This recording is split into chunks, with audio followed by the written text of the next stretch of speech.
In Sporty news today, Jerôme Alonzo, Wayne Rooney breaks the wrist of one of his fans, Stella McCartney designs the British team's Olympic outfits, Mario Balotelli's mother's modest home, and vacation at the Real Madrid resort. Footballers and artists met up in the Paris suburbs to celebrate the 3rd anniversary of French magazine Surface. They all came together around a game of football. 20 teams mostly made up of journalists took part. Between 2 games, we crossed Paris Saint-Germain's Brazilian winger Nene and rapper Cynique. We stopped to chat with former Paris Saint-Germain goalkeeper Jerôme Alonzo, who launched Surface. He told us what he thinks about the Qatari version of PSG. We want the French championship title we've been waiting for years. It's there, it's within reach. And what the Qataris are doing for the club is great. Some people may find it strange or disproportionate, but that's what it takes to make a great club.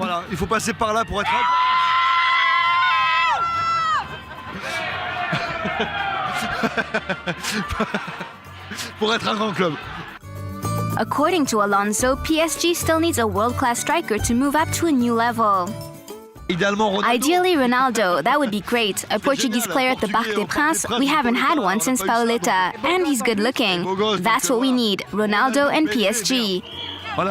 Come on, Cristiano. One 9-year-old English supporter won't soon forget his first visit to Old Trafford. Jamie Thomas was in for a nasty surprise for his first time at the stadium. During a Manchester United-Wolverhampton game, the young fan tried to catch a ball kicked by his hero Wayne Rooney during the warm-up. Bad idea. The shot was so powerful that it broke his wrist. The young Red Devil supporter is remarkably proud of this unfortunate experience. It felt like a rocket had hit my arm, but I was buzzing because Wayne had kicked it. I missed most of the second half, but it was worth it. Everyone at school wanted to sign my plaster cast. Wayne Rooney then apologized, saying he wrote a letter to Jamie and sent him a signed jersey.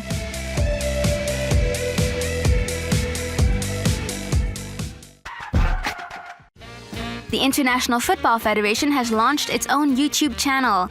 On it, you'll be able to find documentaries and reports on the players. Content will be updated regularly and completed with content unrelated to competitions, like videos on the evolution of football, social development initiatives, and moving testimonies. The aim of FIFA is to support amateur football. Football fans will get a chance to contribute by posting their own videos. The British Olympic Committee asked Stella McCartney to design the kits of Team GB for the London Olympic Games.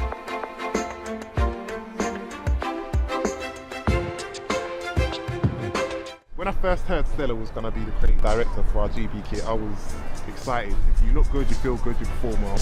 When Adidas told us that we were going to have Stella McCartney involved with the design of our kit at home games, I couldn't believe it. It was amazing. It's such a unique and special opportunity for us, and we are going to look amazing. The result was unveiled late March. The designer transformed the Union Jack to create a collection for the GB team. Swimsuits, socks, tracksuits, jumpsuits, Stella McCartney didn't leave anything up to chance. And these outfits really appeal to athletes. I think the kit looks fantastic. I think there's a bit of a twist with the design to have the Union flag incorporated in it, but not in an obvious way. It's not too blatant, if you like. It's quite an understated design. While the athletes seem thrilled, British fans don't share their enthusiasm.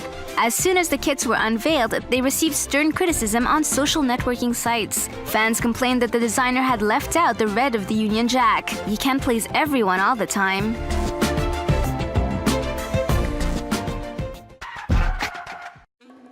Looks as though the media will never leave Mario Balotelli alone. The Manchester City striker does help them by lining up the blunders. But this time, it isn't his fault. Shameless TV investigated to find out where the mother of the Italian player resides. She apparently lives in the suburbs of Manchester in this modest house, the rent of which cost less than $932 per month. This news shocked the British population, especially considering that Mario Balotelli lives in a mansion worth $4.6 million. And that he recently chose to sleep at the Hilton for $1,300 a night rather than stay at home. The Italian could treat his mother to a comfier home. The problem is that relations have been rather tense between Mario and his mother for years. She even left Italy to live in England to get closer to her son.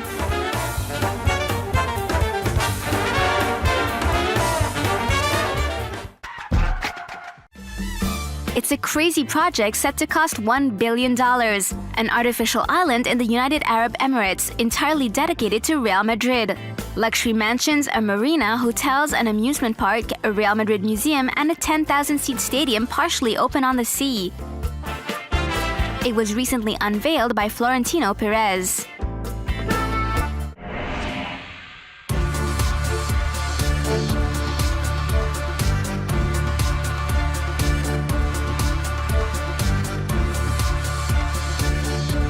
This dream should come true in 2015 and attract over 1 million visitors in its first year.